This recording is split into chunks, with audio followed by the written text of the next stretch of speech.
Long ago in the ancient kingdom of Ile-Ife, the air was thick with the smell of smoke and fear. A once thriving village was now haunted by the terrifying raids of masked figures who came like shadows, plundering, burning, and leaving the people helpless. These mysterious warriors, known only as the forest spirits, cloaked themselves in leaves and masks, and the people believed them to be otherworldly spirits, invulnerable to human weapons. In the palace of Ile-Ife, Queen Moremi Ajasoro watched her people suffering with a heavy heart. Moremi was not only beautiful, but wise and strong-willed, known for her courage and her devotion to her husband, King Oromiyo, and to her people. Each time the forest spirits attacked, Moremi felt a surge of anger within her, and with every raid, her resolve grew firmer.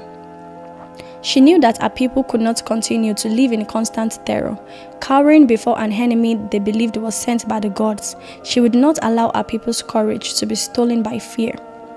One evening, after yet another raid had left the village in ashes, Moremi approached the king. "My lord," she said, her voice steady, "the forest spirit has taken enough from us. We cannot continue to let fear rule us. I have prayed to the gods, and I feel they have given me the courage to discover who these spirits truly are." King Oromiyo was silent for a moment, his face creased with worry. He had heard the tales of Moremi's bravery, but he loved her too much to let her go willingly. Yet, he knew that she would not be swayed. Moremi went to the sacred river Esimiri, its dark waters glistening under the pale moonlight. She knelt by its bank, calling to the river goddess. "Great goddess Esimiri," she whispered, "if you grant me the strength to save my people from this spirit, I will offer you the most precious thing in my life." She felt a ripple in the water, as if the river goddess herself was answering her call. Days later, when the forest spirits returned, Moremi's plan was set in motion. She allowed herself to be captured, slipping into their hands as she pretended to flee in terror. The forest spirits, fascinated by her beauty and seemingly helplessness, took her to their camp, deep within the forest, where towering trees blocked the sunlight and the air felt thick and ancient. Moremi was careful to observe everything around her. She noticed how the warriors, who were in truth no spirits but ordinary men, donned elaborate cloaks made of dried leaves and masks that disguised their faces.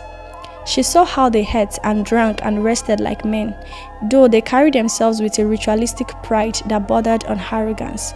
And soon, the leader of the forest spirits, struck by Moremi's intelligence and beauty, made her his queen.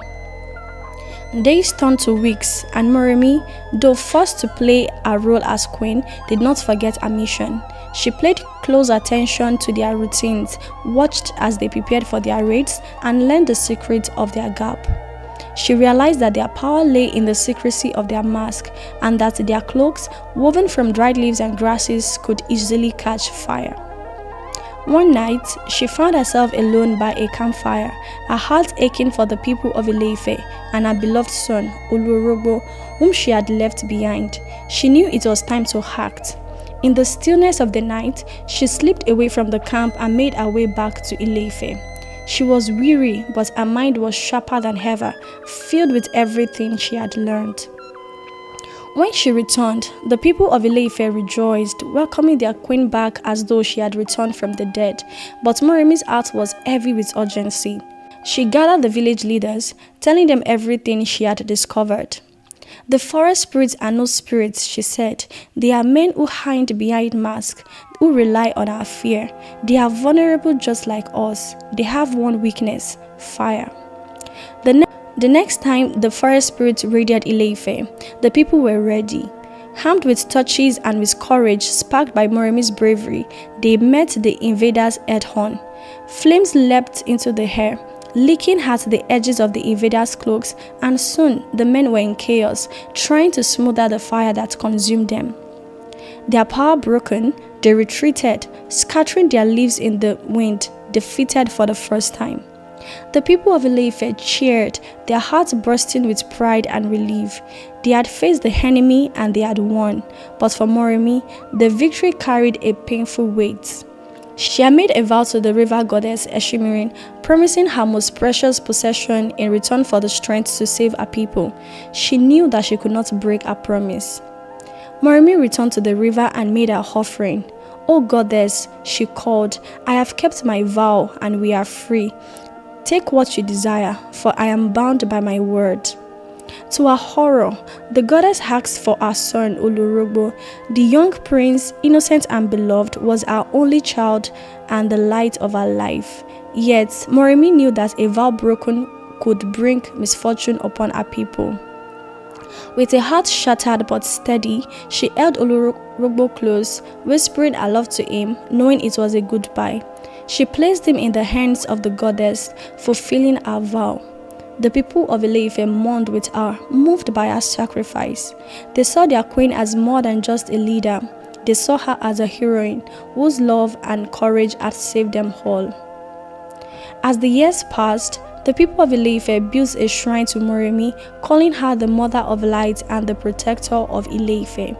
They honored her story, passing it down through generations so that her bravery would never be forgotten. And each time they told the tale of the queen who saved them from darkness, they whispered her name with reverence, knowing that it was her flame that had led them into the light.